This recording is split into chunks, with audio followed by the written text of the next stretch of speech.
Good morning. Just we are going to revise Unit 3, which is electrical installation. In the first, we are going to discuss about a transformer. In the next, we are going to discuss about the DC machines, and in the final one, we are going to discuss about the AC machines, which are induction motor and synchronous generator. The first machine, transformer. First, we discussed about the construction and working principle of a single phase transformer. Next, we discussed the types of transformer and we classified transformers based on the operating voltage and based on the construction. Based on operating voltage, there is a step up and step down transformer, and based on the construction, core type and shell type. And next, we derived an expression for EMF induced in the primary winding as well as in the secondary winding. And next, we discussed about the losses in a transformer. As transformer is static device, there are no rotating parts in a transformer. There are no mechanical losses in a transformer. Only electrical losses are present. Electrical losses are classified into two types: iron losses, copper losses. Iron losses are again classified into hysteresis losses, eddy current losses. And next thing we discussed is a equivalent circuit diagram of a ideal transformer under load and no load condition. Similarly, equivalent circuit diagram of a practical transformer under load and no load condition. Finally, we compared the ideal and practical transformer. And in the next half of a transformer, we discussed about a three-phase transformer. The entire this section is about a single phase transformer,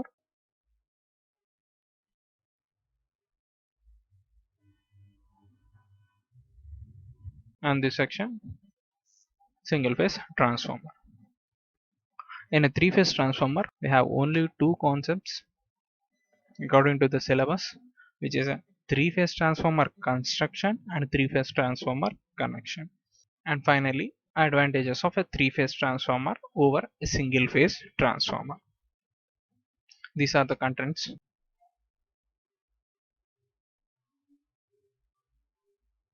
So, in conclusion, first read the construction and working of a single-phase transformer, then move on to the losses of a single-phase transformer, and next study practical transformer under loaded condition, and finally a three-phase transformer construction and connection. As we have only two concepts in a three-phase, this section is most important.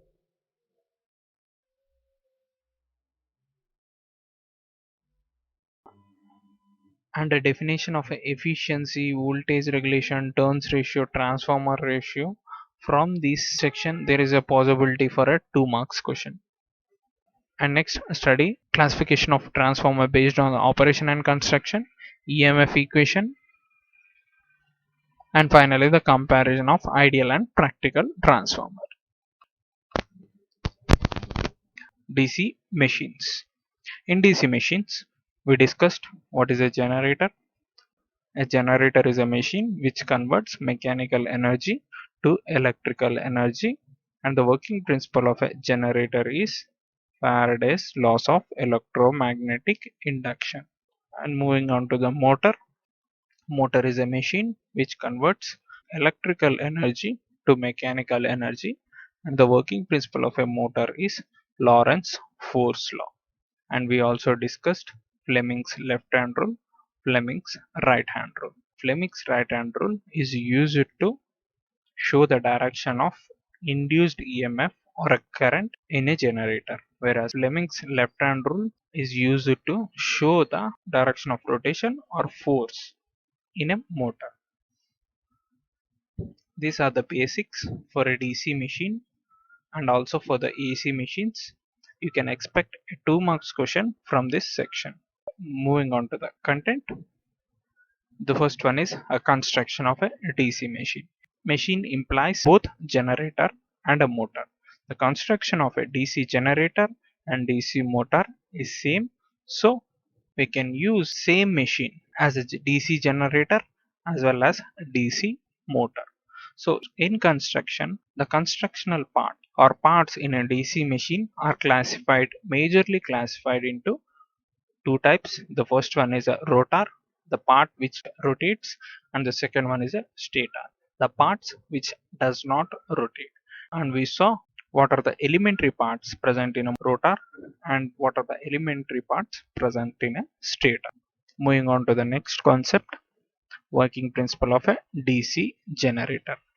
Generator works on the principle of Faraday's laws of electromagnetic induction. For a DC generator, we also derived an expression for induced EMF across the armature terminals. Moving on to the next concept, the working principle of a DC motor. DC motor working principle is a Lorentz force law, and for a DC motor, we derived an expression for a torque, and finally, we studied speed control of a DC motor. To control the speed of a DC motor, there are different control techniques, but we are going to study only these three control techniques which are most popularly used. The first one is armature resistance control method, field resistance control method, armature voltage control method. In armature resistance control method, an additional resistor is connected in series with the armature winding, and we are going to vary the resistance which is connected in series with the armature winding, and we are going to control the speed of the motor. And with the help of expression, we will see how the speed varies with the change in resistance. Moving on to the field resistance control method, here a additional resistor or a rheostat is connected in series with the field winding. By varying this resistor which is connected in series with the field winding, we can vary the speed of a motor.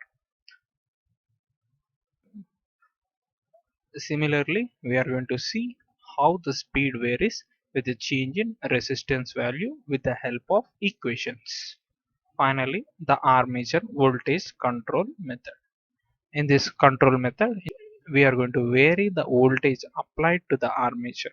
If this is an armature, we are going to vary the applied DC voltage to the armature, and this will in turn change the speed of the DC motor. Machines are classified into two types. The first one is DC generator and the second one is DC motor. Depending upon the number of supplies applied to the machine, generators or motors are again classified into two types. The first one is separately excited and the second one is self-excited. Similarly, motor is also classified into two types, separately excited and self-excited. In separately excited motor, the field winding is excited with a separate DC supply. But whereas in a self-excited DC motor, both the field winding and the armature are excited with a single DC voltage source. These self-excited DC motors or generators are again classified into three types. The first one is DC series generator, second one DC shunt generator, and the last one is DC compound generator. Similarly for the motor, DC shunt motor, DC series motor, DC compound motor. Our focus is on a DC shunt motor. We are not going to discuss DC series or DC compound motors or generators. We are going to discuss only DC shunt motors or generators. The performance of DC shunt motors or generators is similar to that of a separately excited DC machine. Construction and working principle of electrical machine. Any type of electrical machine is most important for a long answer questions. Next, study the speed control of a DC motor. The definition of a generator and working principle of a generator, which is a Faraday's laws of electromagnetic induction. working principle of a motor, which is a Lorentz force law, and Fleming's left hand rule, right hand rule. Basic definitions are important, and you can expect a short answer question from this section.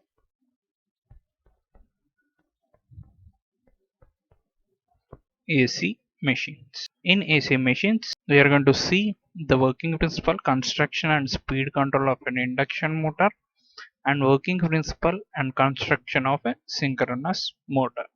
The first one is induction motor. The induction motor is also called as a synchronous motor, which means the motor will not rotate at a synchronous speed. The expression for a synchronous speed is ns equal to 120 F by P. Moving on to the content of an induction motor. First, we are going to see the construction of an induction motor. The constructional parts of an induction motor are classified into two types. The first one is a stator and the second one is a rotor. Stator is a section which does not rotate, and a rotor is a section which rotates. The rotor construction can be of two types. The first one is a squirrel cage rotor and the second one is a slip ring rotor. Each one has its own advantages and disadvantages we are going to see in the constructional section. Moving on, next we saw the working principle of an induction motor. In this working principle of an induction motor, and we are going to see how the induction motor starts. And next we are going to see the expression synchronous speed. The expression for a synchronous speed is equal to 120 F by P, where F is the frequency of a supply, P is the number of poles. And moving on, we saw the expression for slip speed, percentile slip. And next we saw the expression for a torque produced by an induction motor, and we also saw how torque is getting affected with a change in other parameters. Especially we are going to see how torque varies with a change in slip. And final concept is speed control of induction motor.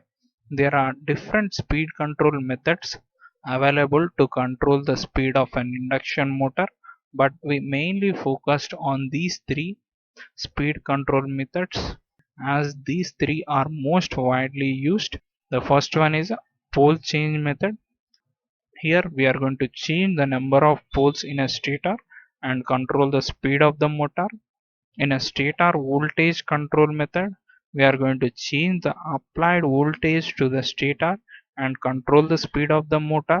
And in V by F method, we are going to change both voltage and frequency applied to the stator and control the speed of the motor. Moving on, our next machine in AC machines is synchronous generator. In synchronous generator section, first thing we are going to see is the construction of a synchronous generator similar to that of an induction motor. The construction of constructional parts in a synchronous generators are also classified into two, which is a stator and a rotor. Stator does not rotate, rotor rotates. Rotor construction can be of two types. The first one is the salient pole type and second one is a smooth cylinder type. Each one has its own advantages and disadvantages. Moving on, next we saw RMF, which means a rotating magnetic field. In this section, we are going to see how we are going to generate a rotating magnetic field with the help of a three-phase supply which are placed on the state. These three stator windings are placed with 120 degrees apart physically and electrically. And finally, we saw the working principle of a synchronous generator. Next, losses in machine. These losses are common for a DC machine. It can be of either a generator or a motor or induction motor and a synchronous generator. All these losses are present in any moving electrical machine. Now coming to the losses. The losses which are present are classified into two. The first one is electrical losses and the second one is mechanical losses. Electrical losses are again classified into core losses, copper losses. Core losses are the losses which occur in the core or iron is called as a core losses. Generally these type of losses occur in stator core or a rotor core of a machine. Machine can be of either a generator or a motor, whereas copper losses occur in the copper, which means in the winding of the armature or a stator. Core losses can again be classified into two types. The first one is a hysteresis losses and the second one is eddy current losses. We discussed what are hysteresis losses and what are eddy current losses in the transformer section. You can write the exact same explanation. If you recollect, hysteresis losses can be mitigated or reduced by adding silicon to the steel, whereas eddy current losses can be reduced by laminating the core. Moving on to the mechanical losses.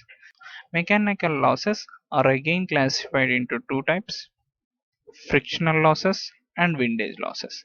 These frictional losses are due to the friction in the bearings, and windage losses are due to the friction or air resistance by the wind onto the armature or a rotor.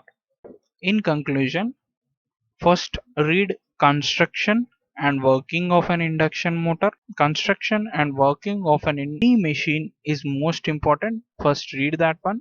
And moving on, you can expect a short answer question from this section.